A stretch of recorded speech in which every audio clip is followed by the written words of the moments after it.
ಶಾರದಾ ಶಾರದಾಂ ಭೋಜವದನಾ ವದನಾಂಬುಜೆ ಸರ್ವದಾ ಸರ್ವದಾಸ್ಮಾಕಂ ಸನ್ನಿಧಿಂ ಸನ್ನಿಧಿಂ ಕ್ರಿಯಾತ್. ಸಮಸ್ತ ವೀಕ್ಷಕರಿಗೂ ಜುಲೈ ತಿಂಗಳ ವೃಶ್ಚಿಕ ರಾಶಿಯ ಮಾಸ ಭವಿಷ್ಯದ ಕಾರ್ಯಕ್ರಮಕ್ಕೆ ಸುಸ್ವಾಗತ. ನಾವು ಮೊದಲಿಗೆ ಈ ಮಾಸದಲ್ಲಿ ನಡೆಯುವಂತಹ ಗ್ರಹಗಳ ಬದಲಾವಣೆಗಳ ಬಗ್ಗೆ ತಿಳಿದುಕೊಳ್ಳೋಣ. ಈ ತಿಂಗಳ 13ನೇ ತಾರೀಕಿನಂದು ಶನಿಗ್ರಹ ವಕ್ರಗತಿಯನ್ನು ಹೊಂದುತ್ತಾ ಇರುವಂಥದ್ದು. 16ನೇ ತಾರೀಕಿನಂದು ರವಿಗ್ರಹ ಕಟಕ ರಾಶಿಗೆ, 26ನೇ ತಾರೀಕಿನಂದು ಶುಕ್ರಗ್ರಹ ಮಿಥುನ ರಾಶಿಗೆ, 28ನೇ ತಾರೀಕಿನಂದು ಕುಜಗ್ರಹ ಕನ್ಯಾ ರಾಶಿಗೆ ಪ್ರವೇಶವನ್ನು ಮಾಡ್ತಾ ಇರುವಂಥದ್ದು. ಇದಿಷ್ಟು ಕೂಡ ಈ ಮಾಸದಲ್ಲಿ ನಡೆಯುವಂತಹ ಪ್ರಮುಖವಾದ ಗ್ರಹಗಳ ಬದಲಾವಣೆ. ನಾವೀಗ ಇದನ್ನೆಲ್ಲ ಆಧರಿಸಿ ಈ ಮಾಸದಲ್ಲಿ ವೃಶ್ಚಿಕ ರಾಶಿಯವರಿಗೆ ಯಾವ ರೀತಿಯಾದಂತಹ ಫಲ ಪ್ರಾಪ್ತಿಯಾಗಲಿದೆ ಅಂತ ಹೇಳಿ ಒಂದೊಂದಾಗಿ ನೋಡ್ತಾ ಹೋಗೋಣ. ಮೊದಲನೇದಾಗಿ ಕುಜಗ್ರಹ ನಿಮಗೆ ದಶಮ ಭಾವದಲ್ಲಿ ಸ್ಥಿತವಾಗಿರುವಂಥದ್ದು. ಹಾಗಾಗಿ ಉದ್ಯೋಗದಲ್ಲಿ ಉಂಟಾಗುತ್ತಿದ್ದಂತಹ ಒಂದಷ್ಟು ಸಮಸ್ಯೆಗಳು ನಿಮಗೆ ಕಮ್ಮಿ ಆಗುತ್ತೆ. ಇನ್ನು ಉದ್ಯೋಗಕ್ಕೆ ಪ್ರಯತ್ನವನ್ನು ಪಡುತ್ತಿರುವಂತಹ ವ್ಯಕ್ತಿಗಳಿಗೂ ಕೂಡ ಈ ಮಾಸದಲ್ಲಿ ಉದ್ಯೋಗ ಪ್ರಾಪ್ತಿಯಾಗುವುದಕ್ಕೆ ಅತ್ಯಂತವಾಗಿ ಅವಕಾಶ ಅಂತ ಹೇಳುವಂಥದ್ದು ಇದೆ. ಇನ್ನು ಪೊಲೀಸ್ ಕೆಲಸವನ್ನು, ಹಾಗೆ ಸೈನ್ಯಕ್ಕೆ ಸಂಬಂಧಪಟ್ಟಿರುವಂತಹ ಕೆಲಸವನ್ನು, ಅಡುಗೆ ಕೆಲಸವನ್ನು, ವಿದ್ಯುತ್ತಿಗೆ ಕರೆಂಟಿಗೆ ಸಂಬಂಧಪಟ್ಟಿರುವಂತಹ ಕೆಲಸವನ್ನು ಮಾಡುತ್ತಿರುವಂತಹ ವ್ಯಕ್ತಿಗಳಿಗೆ, ಹಾಗೆ ಶಸ್ತ್ರಚಿಕಿತ್ಸೆಯನ್ನು ಮಾಡುವಂತಹ ವೈದ್ಯರಿಗೆ, ಇವರಿಗೆಲ್ಲ ಈ ಮಾಸದಲ್ಲಿ ಅತ್ಯಂತವಾಗಿ ಅಭಿವೃದ್ಧಿ ಅನ್ನುವಂಥದ್ದು ಉಂಟಾಗುತ್ತೆ. ಇನ್ನೊಂದು ಮುಖ್ಯವಾದ ವಿಚಾರ ಅಂತ ಹೇಳಿದ್ರೆ, ನಿಮಗೆ ಈ ಮಾಸದಲ್ಲಿ ಒಂದು ಯೋಗ ಉಂಟಾಗ್ತಿದೆ. ಸತ್ಕಾಮಧೇನು ಅಂತ ಹೇಳುವಂಥ ಒಂದು ಯೋಗ. ಯಾಕೆ ಅಂತ ಹೇಳಿದ್ರೆ ನೋಡಿ, ನಿಮ್ಮ ರಾಶಿಯಿಂದ ಸಪ್ತಮ ಭಾವದಲ್ಲಿ ಶುಕ್ರಗ್ರಹದ ಸ್ಥಿತಿ ಇರುವಂಥದ್ದು. ಆ ಶುಕ್ರಗ್ರಹ ಅತ್ಯಂತ ಉತ್ತಮವಾಗಿ ಸ್ಥಿತವಾಗಿದೆ. ಏನಾಗಿದೆ? ಸ್ವರಾಶಿಯಲ್ಲೇ ಸ್ಥಿತವಾಗಿದೆ, ವೃಷಭ ರಾಶಿಯಲ್ಲಿ ಸ್ಥಿತವಾಗಿರುವಂಥದ್ದು. ಹಾಗಾಗಿ ಆ ಶುಕ್ರಗ್ರಹದ ಒಂದು ಸಂಪೂರ್ಣವಾದ ದೃಷ್ಟಿ ಅಂತ ಹೇಳುವಂಥದ್ದು ನಿಮ್ಮ ಒಂದು ರಾಶಿಯ ಮೇಲಿದೆ. ಹಾಗಾಗಿ ನಿಮಗೆ ಈ ಒಂದು ಸತ್ಕಾಮಧೇನು ಅಂತ ಹೇಳುವಂಥ ಒಂದು ಯೋಗ ಉಂಟಾಗ್ತಿದೆ. ಏನು ಹೇಳಿರುವಂಥದ್ದು ನೋಡೋಣ. ವಿಲೋಕಿತಂ ಲಗ್ನಗೃಹಂ ಸಿತೇನ ಸತ್ಕಾಮಧೇನುಂ ಪ್ರಕರೋತಿ ಯೋಗಂ ಜಾತೋ ಭವೇದತ್ರ ಸ್ವರೂಪಯುಕ್ತ ಸತ್ಕರ್ಮಕರ್ತಾ ಚ ರಿಪು ಪ್ರಹರ್ತ ಅಂತ ಹೇಳಿರುವಂಥದ್ದು. ಹೇಳಿದ್ನಲ್ಲ ಈ ಹಿಂದೆ ಹೇಳಿದಂತೆ, ಈ ರೀತಿಯಾಗಿ ನಿಮಗೆ ಸತ್ಕಾಮಧೇನು ಅಂತ ಹೇಳುವಂಥ ಒಂದು ಯೋಗ ಉಂಟಾಗ್ತಿದೆ. ಅದರಿಂದ ಏನು ಫಲ ಉಂಟಾಗುತ್ತೆ? ಸತ್ಕರ್ಮಕರ್ತ, ಒಂದಷ್ಟು ಒಳ್ಳೆಯ ಕೆಲಸವನ್ನು ಮಾಡ್ತೀರಿ ನೀವು. ಸಮಾಜಕ್ಕೆ ಏನೋ ಒಂದಷ್ಟು ಒಳ್ಳೆಯದಾಗುವಂತಹ ಕೆಲಸವನ್ನೆಲ್ಲ ಮಾಡ್ತೀರಿ ನೀವು.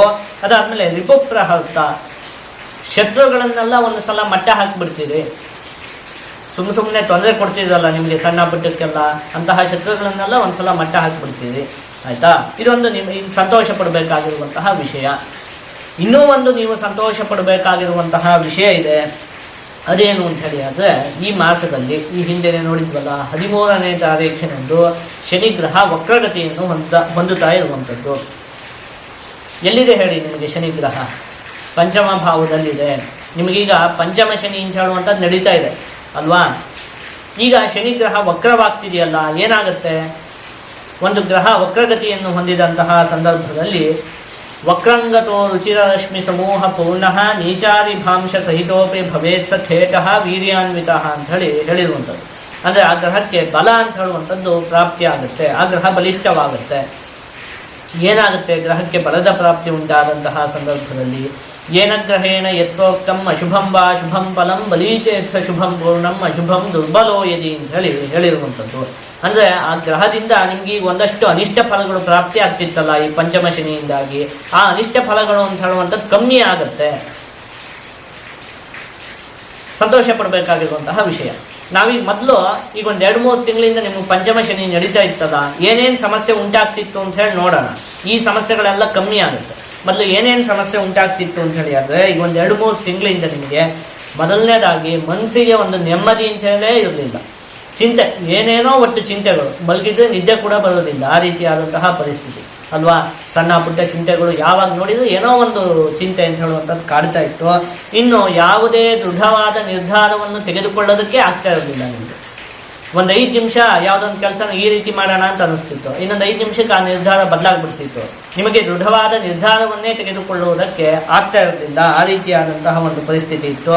ಇನ್ನು ಪಂಚಮ ಶನಿ ನಡೆಯುವಂತಹ ಸಂದರ್ಭದಲ್ಲಿ ಕಾರ್ಯಹಾನಿಂ ಮನಸ್ತಾಪಂ ಜ್ಞಾತಿವ್ಯಾಜ ಕಲಾಪಕೃತು ಹೀನಸ್ತ್ರೀ ಸಂಭೋಗ ಸಂತಾಪಂ ಪಂಚಮಸ್ಥೋ ಯದಾ ಶನಿ ಅಂತ ಹೇಳಿರುವಂಥದ್ದು. ಮುಖ್ಯವಾಗಿ ಯಾವುದಾದ್ರೂ ಕೆಲಸಕ್ಕೆ ಕೈ ಹಾಕಿಬಿಟ್ರೆ ಆ ಕೆಲಸ ನಡೆಯೋದೇ ಇಲ್ಲ, ಕಾರ್ಯಹಾನಿ. ಏನೋ ಒಟ್ಟಿನಲ್ಲಿ ಅದು ಎಳೀತಾ ಹೋಗುತ್ತೆ ಬಿಟ್ಟರೆ ಯಾವ ಕೆಲಸಕ್ಕೆ ಕೈ ಹಾಕಿದ್ರು ಕೂಡ ಅದು ಆಗ್ತಾ ಇರಲಿಲ್ಲ. ಆ ರೀತಿಯಾದಂತಹ ಒಂದು ಸಮಸ್ಯೆಗಳಿತ್ತು. ಮನಸ್ತಾಪ, ಸುಮ್ಮನೆ ಸ್ನೇಹಿತರ ಜೊತೆಗಾಗಿರಬಹುದು, ಎಲ್ಲ ಮನಸ್ತಾಪಗಳು, ಗಲಾಟೆಗಳು, ಈ ರೀತಿಯಾದಂತಹ ಒಂದು ಪರಿಸ್ಥಿತಿ. ಜ್ಞಾತಿವ್ಯಾಜ ಕಲಾಪಕೃತು, ಅದನ್ನೇ ನಾನು ಹೇಳಿದ್ನಲ್ಲ, ಏನು ಸಂಬಂಧಿಕರ ಜೊತೆಗೂ ಕೂಡ ಒಂದಷ್ಟು ವೈಮನಸ್ಯಗಳು, ಮನಸ್ತಾಪಗಳು ನಿಮ್ಮ ತಪ್ಪಿರೋದಿಲ್ಲ, ಆದರೂ ಕೂಡ ನಿಮ್ಮನ್ನು ಅವರು ಏನೋ ತಪ್ಪಾಗಿ ಅರ್ಥ ಮಾಡ್ಕೊಳ್ಳುವಂಥದ್ದು, ಈ ರೀತಿಯಾದಂತಹ ಪರಿಸ್ಥಿತಿ ಇವೆಲ್ಲ ಉಂಟಾಗ್ತಿತ್ತು ಈಗ ಒಂದು 2-3 ತಿಂಗಳಿಂದ ಅಲ್ವಾ. ಯಾಕೆಂದರೆ ಪಂಚಮ ಶನಿ ನಡೀತಾ ಇದೆಯಲ್ಲ, ಹಾಗಾಗಿ ಈಗೇನಾಗುತ್ತೆ, ಶನಿಗ್ರಹ ವಕ್ರವಾಗಿರೋದ್ರಿಂದಾಗಿ ಈ ಎಲ್ಲ ಸಮಸ್ಯೆಗಳು ಕೂಡ ಒಂದು ಸ್ವಲ್ಪ ಮಟ್ಟಿಗೆ ನಿಮಗೆ ಕಮ್ಮಿ ಆಗುತ್ತೆ. ಇದು ಕೂಡ ನೀವು ಸಂತೋಷ ಪಡಬೇಕಾಗಿರುವಂತಹ ವಿಷಯ.